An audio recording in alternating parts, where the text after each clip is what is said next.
Bonsoir à tous. Au sommaire de cette édition, le témoignage du curé de la paroisse Sainte-Catherine à Valence après le décès de Michael, un sans-abri dimanche sous le porche de son église. Et cette question, quelle réponse à un sans-abri qui souhaite rester dehors?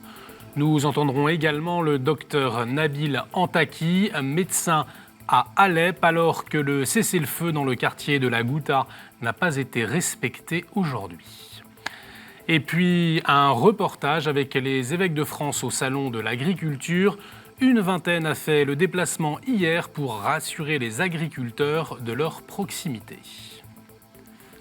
Aujourd'hui, les portes de la basilique du Saint-Sépulcre à Jérusalem étaient encore fermées. Une décision prise dimanche, concertée par les 13 représentants des églises chrétiennes de la ville pour protester contre des décisions de la mairie de Jérusalem. Alors pour mieux comprendre cette décision exceptionnelle, nous serons en liaison avec le frère David Grenier à Jérusalem, secrétaire de Terre Sainte. Et on débute ce journal avec le témoignage du curé de la paroisse Sainte-Catherine à Valence après le décès de Michael, un sans-abri, retrouvé mort sur le porche de son église dimanche matin.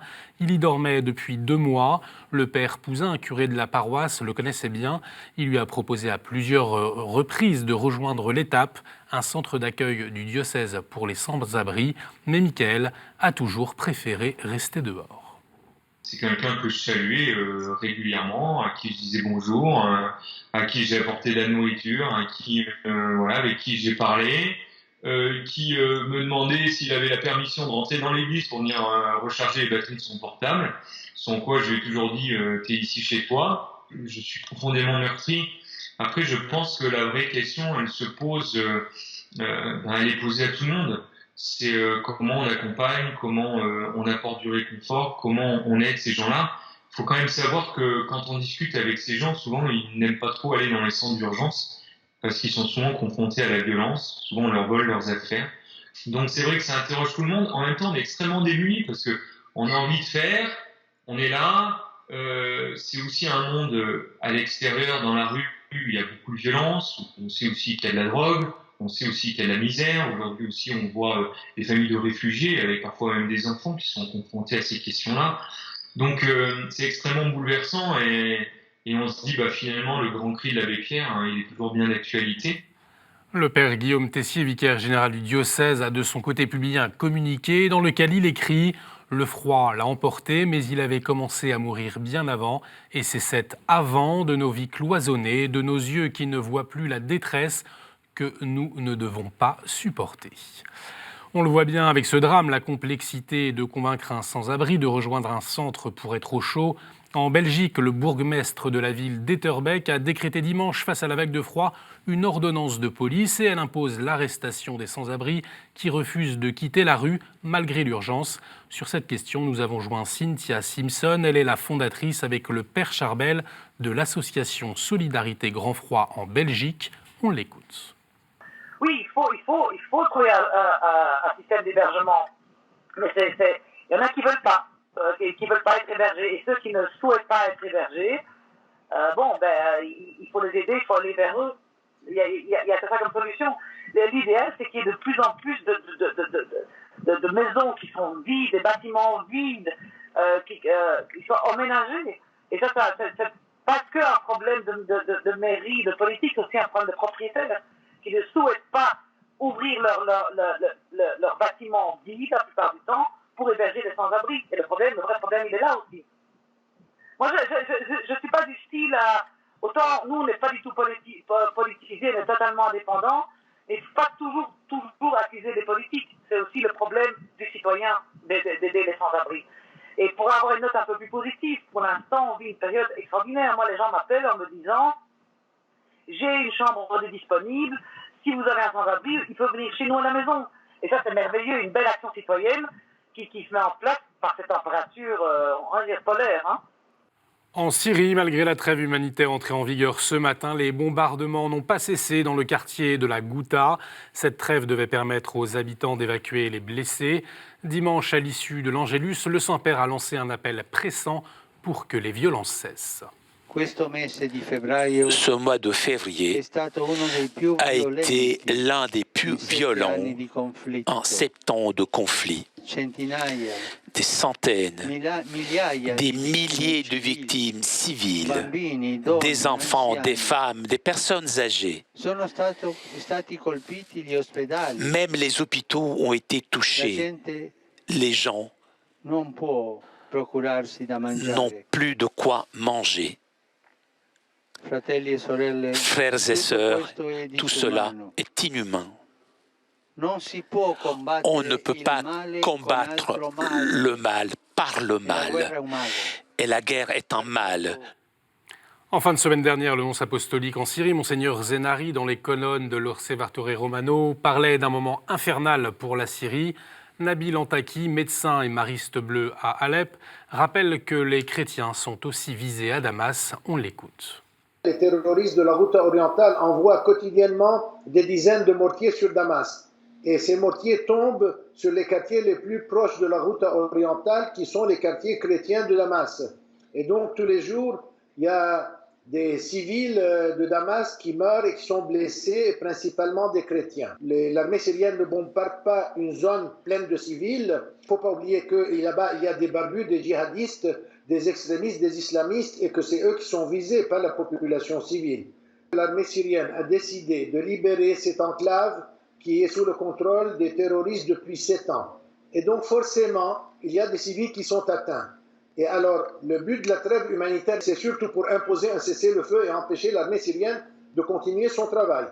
Et donc, on est en train de libérer la route orientale de notre groupe terroriste reconnu mondialement, internationalement comme groupe terroriste qui s'appelle Al-Nosra. Et donc, là, tout le monde crie au crime de guerre, alors que quand les Américains ont fait leur bombardement de Mossoul et de Raqqa, personne n'a rien dit. Au contraire, tout le monde a applaudi le triomphe sur Daesh. En République démocratique du Congo, 3 millions de personnes sont descendues dans la rue dimanche après la messe pour la 3e fois à l'appel du comité laïque de coordination. Il a le soutien moral des évêques du pays.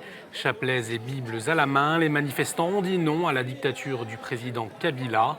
Dans un communiqué publié dimanche, le comité laïque de coordination a déploré la mort de 2 personnes à Kinshasa et la mort d'une personne à Mbandanka. Les organisateurs ont salué également le comportement d'un bon nombre de policiers à l'égard des manifestants. Ce matin, Monseigneur Ambogo, président de Justice et Paix, s'est rendu dans la ville de Mbandanka. Il a indiqué que l'auteur du meurtre est un policier de la force navale qui a été transféré en prison. Le général commandant la police de la ville a demandé pardon pour ce crime. Je vous rappelle que la marche a eu lieu 2 jours après la journée de prière pour la paix, notamment pour la RDC, voulue par le Saint-Père. Une vingtaine d'évêques s'est rendue hier au Salon de l'Agriculture à Paris. Une visite pour témoigner au monde agricole leur soutien, leur attention et la proximité de l'Église. Crise de lait, de l'élevage, des céréales, c'est toute l'agriculture française qui est touchée. Et les évêques sont venus dire aux agriculteurs que leur métier est essentiel. Charles-François Brojon était sur place. Grand amateur du Salon de l'Agriculture, Jacques Chirac disait trivialement en son temps qu'il aimait caresser le cul des vaches. Les évêques de France ce lundi l'ont fait avec le même enthousiasme que l'ancien chef de l'État. Bien donc. Alors. Une présence pour manifester le soutien de toute l'Église au monde agricole, ancrée dans la tradition. L'Église a toujours été très proche de la terre parce que la création est une œuvre de Dieu. Comment se désintéresser de ce qui est la création, de ce qui est l'œuvre de Dieu et de ceux qui font vivre cette nature, de ceux qui produisent la nourriture pour l'humanité. Je crois que c'est très important d'être proche d'eux. Une proximité très marquée sur les stands région, comme ici avec les évêques de Normandie, venus en force aujourd'hui. Vous êtes quand même une équipe de choc. C'est des marques de soutien importantes. Vous savez, effectivement, là, c'est l'occasion, la vitrine de l'agriculture, le salon de l'agriculture, mais c'est vrai que ça masque pas tous les problèmes qu'il y a dans les campagnes avec des gens qui sont des fois désespérés alors qu'ils travaillent beaucoup. Mais l'attention que les évêques portent aux agriculteurs ne se limite bien évidemment pas au seul salon de l'agriculture. Le salon de l'agriculture est un événement exceptionnel, même s'il ne reflète pas la diversité des réalités de ce monde agricole, mais c'est un événement exceptionnel qui permet au monde agricole de se faire connaître. Et nous, l'Église, nous souhaitons aussi participer humblement, modestement mais réellement, à ce que les agriculteurs puissent faire entendre leurs appels et qu'on puisse se mobiliser dans la société pour les aider, les encourager dans ce qu'on pourrait dire une agriculture de transition. Une agriculture plus respectueuse de la terre et de l'environnement, dans la ligne de l'encyclique du pape François Laudato Si. Mais plus globalement, c'est un véritable projet de société que souhaitent les évêques de France. Vendredi, dans le diocèse de Lille, le père Vincent Sterkerman a été mis en examen et placé sous contrôle judiciaire, soupçonné de viol et d'agression sexuelle sur une paroissienne mineure. Les faits auraient eu lieu entre 2004 et 2008. Le père Sterkerman était alors curé de la paroisse Saint-Pierre-des-Rives. Dans une lettre publiée samedi, Monseigneur Ulrich, évêque de Lille, indique avoir été prévenu jeudi dernier, jour de l'audition du mis en cause. Monseigneur Ulrich exprime tout d'abord sa compassion envers la plaignante et sa famille, puis aux paroissiens.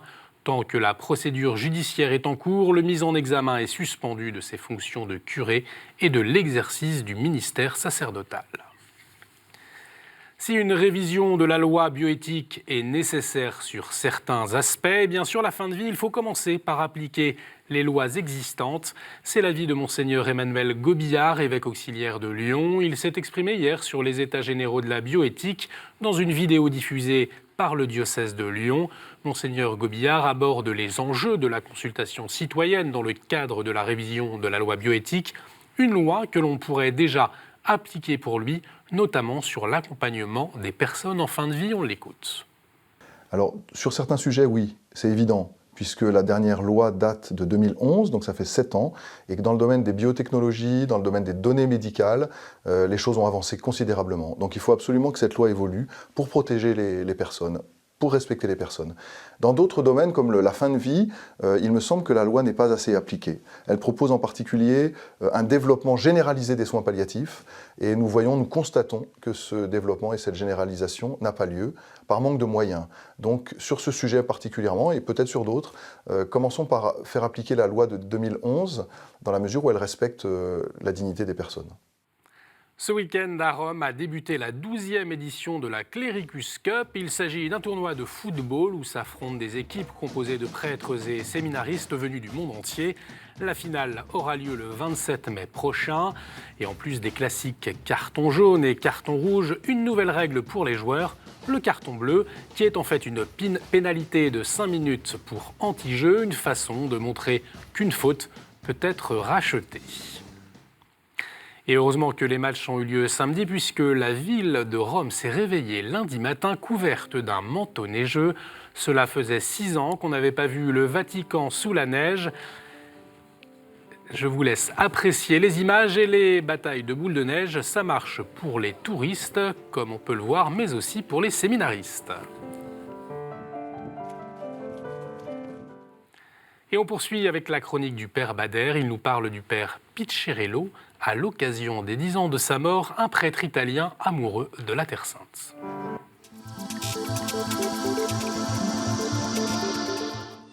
Bonjour, cette année on marque le 10e anniversaire du décès de l'un des plus importants chercheurs et amoureux de la Terre Sainte, Père Michel Piccerello, qui a choisi d'être enterré au Mont Nebo, un lieu qu'il chérissait tant, où il a passé de nombreuses années comme chercheur, explorant les ruines du passé pour inspirer l'humanité d'aujourd'hui.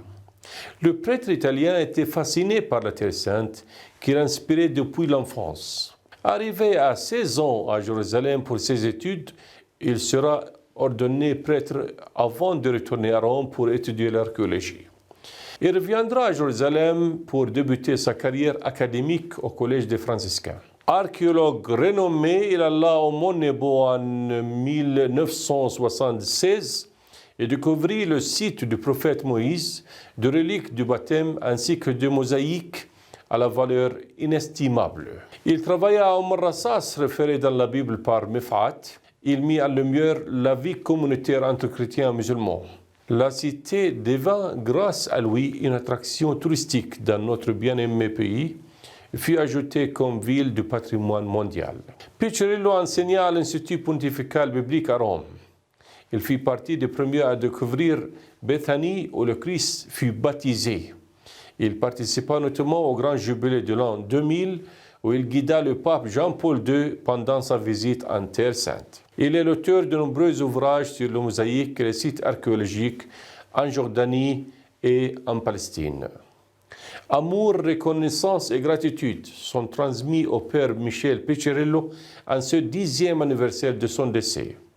Le Centre catholique pour les études et les médias en Jordanie a dédié dans son calendrier annuel un mois pour honorer ses actions.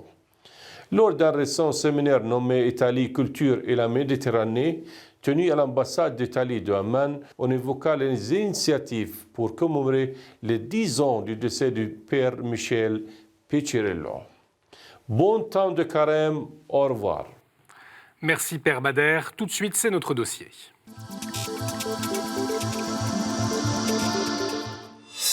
Depuis dimanche à Jérusalem, les portes de la basilique du Saint-Sépulcre, lieu du calvaire et du tombeau du Christ, sont fermées. Dimanche midi, devant les portes de la basilique, le patriarche de l'Église grecque orthodoxe, Théophilos III, le custode de Terre Sainte, le frère Francesco Patton, et le patriarche arménien Nouran Manoukian ont annoncé cette décision exceptionnelle pour dénoncer, je cite, une attaque systématique contre les chrétiens de Terre Sainte en violation flagrante du statu quo existant. Alors, pour mieux comprendre, nous sommes avec le frère David Grenier, secrétaire de Terre Sainte à Jérusalem. Bonsoir, frère David Grenier. Bonsoir. Merci d'avoir accepté de répondre à nos questions. Alors, vous êtes en quelque sorte l'un des deux bras droits du custode de Terre Sainte. Et je crois d'ailleurs que ce matin, il avait une nouvelle réunion justement pour discuter de la situation. Alors vous confirmez, les portes de la basilique sont toujours fermées actuellement ? Oui, actuellement les portes de la basilique sont toujours fermées. Ce matin, on a eu une rencontre avec les chefs des églises, des 13 églises présentes ici à Jérusalem. Donc la décision de fermer les portes avait été faite avec le patriarche grec et le patriarche arménien. Mais ce matin, toutes les autres églises, que ce soit les luthériens, les anglicans, les coptes, les syriaques, nous ont démontré leur appui aussi parce que la question pour laquelle on se bat en ce moment, ça touche toutes les églises. Alors, vous dénoncez des attaques contre les chrétiens, d'où la fermeture de ces portes. Est-ce que vous pouvez nous rappeler de quoi il s'agit ? Oui, il y a deux éléments qui sont venus très récemment, dans l'espace de 2 semaines. La principale chose pour laquelle on a fermé les portes, c'est parce que dimanche après-midi, il y a un comité de la Knesset qui devait discuter d'un projet de loi qui permettrait à l'État d'Israël d'exproprier certaines propriétés des chrétiens, des églises, de s'approprier certains terrains de l'Église. La loi s'appelle le Church Lands Bill, donc très clairement, c'est dirigé directement contre les églises. Et un autre citoyen qui se trouverait dans la même situation que l'église n'aurait pas les mêmes conséquences. C'est seulement pour les églises que cette loi-là serait passée. Alors, il y a également une décision de la mairie de Jérusalem. Oui, la mairie de Jérusalem, il y a quelques semaines, a décidé de briser le statu quo qui durait depuis des siècles et de demander des taxes commerciales aux églises. Ça ne s'était pas fait dans le temps des Ottomans, ça ne s'était pas fait dans le temps des Britanniques, ni dans le temps de la Jordanie. Ça ne s'est pas fait depuis la création de l'État d'Israël. Il n'y a aucun maire d'Israël qui l'a fait. Et le problème, c'est pas seulement le fait de dire bon, les églises doivent payer des taxes commerciales, mais c'est aussi que la taxe qui est demandée est rétroactive pour les 7 dernières années, avec des intérêts pour tout ce qui n'a pas été payé durant ces années-là, mais qu'on ne savait pas qu'on devait payer, qui ne nous a jamais été demandé de payer. 2 semaines auparavant, le maire de Jérusalem était venu nous rencontrer pour nous souhaiter la bonne année et il a fait le tour de toutes les églises. Et traditionnellement, dans cette rencontre qui se fait à tous les ans, on parle de tous les sujets dont on doit discuter. Et il n'a pas du tout parlé de cette question-là des taxes. Et l'autre élément important à garder en mémoire, c'est que depuis 1993, il y a un accord signé entre l'État d'Israël et le Saint-Siège, qui est encore en discussion pour certains détails, entre autres la question des taxes. Et l'accord qui a été signé en 1993 stipule très clairement que tant que l'accord final n'est pas signé, le statu quo ne changera pas. Donc c'est aussi un geste qui va à l'encontre de cet accord-là qui a été signé entre l'État d'Israël et le Saint-Siège. Dans le cas où ces projets de loi à la fois de l'État d'Israël et de la mairie de Jérusalem sont appliqués, c'est quoi la conséquence directe pour les églises sur place? On nous a envoyé des mises en demeure. Il y a certaines églises qui ont leur compte gelé. On a eu des menaces de venir confisquer nos biens si on ne payait pas les taxes. Il y a des menaces aussi de pouvoir prendre directement l'argent à l'intérieur des comptes. Ça, c'est une des raisons pour lesquelles on a fermé les portes du Saint-Sépulcre.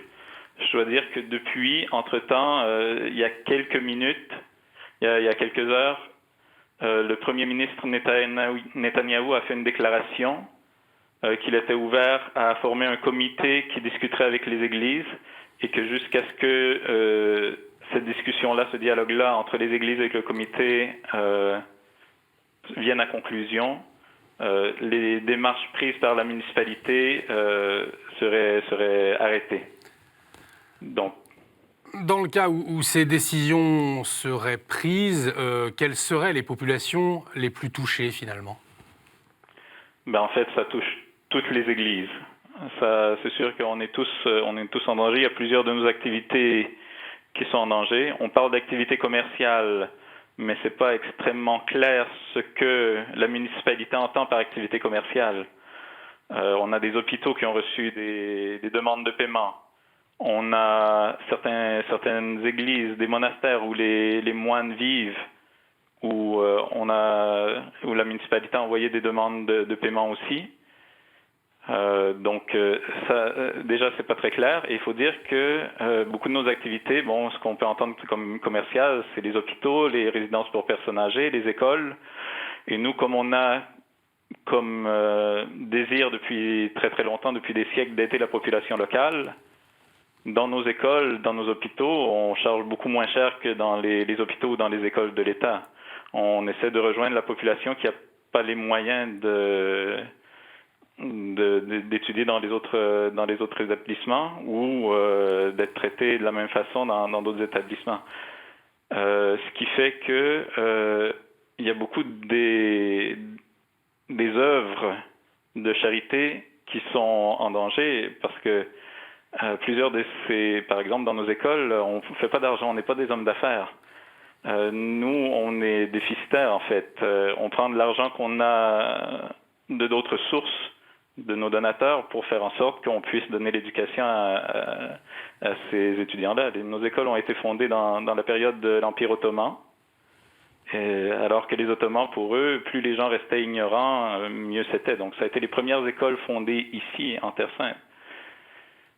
Et maintenant, elles sont en danger. Alors, dans le communiqué signé par le custode de Terre Sainte, on a entendu des termes forts qu'on n'a pas l'habitude d'entendre de la part de représentants d'Église. J'entends un projet de loi odieux, discriminatoire et raciste.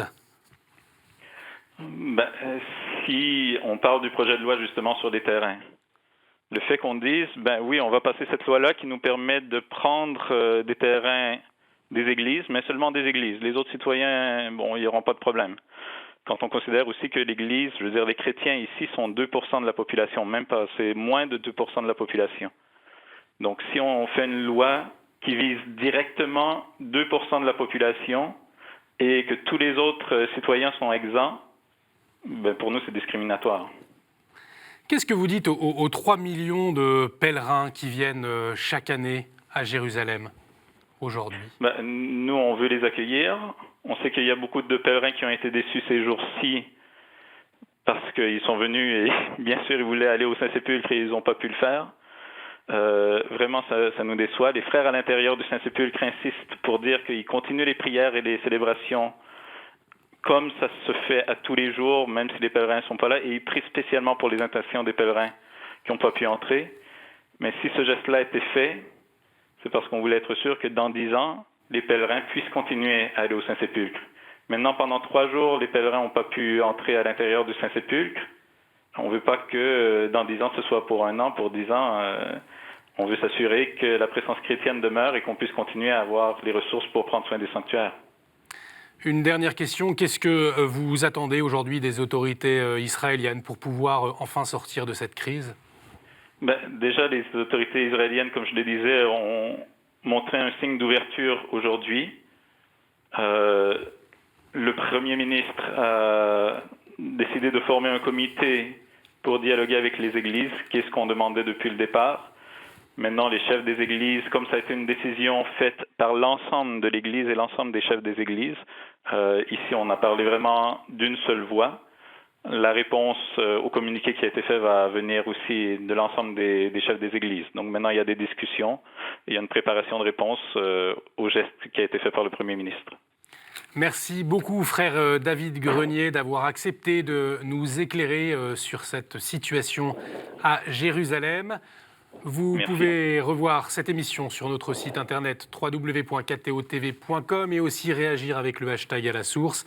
Merci pour votre fidélité. À jeudi. Excellente soirée sur KTO.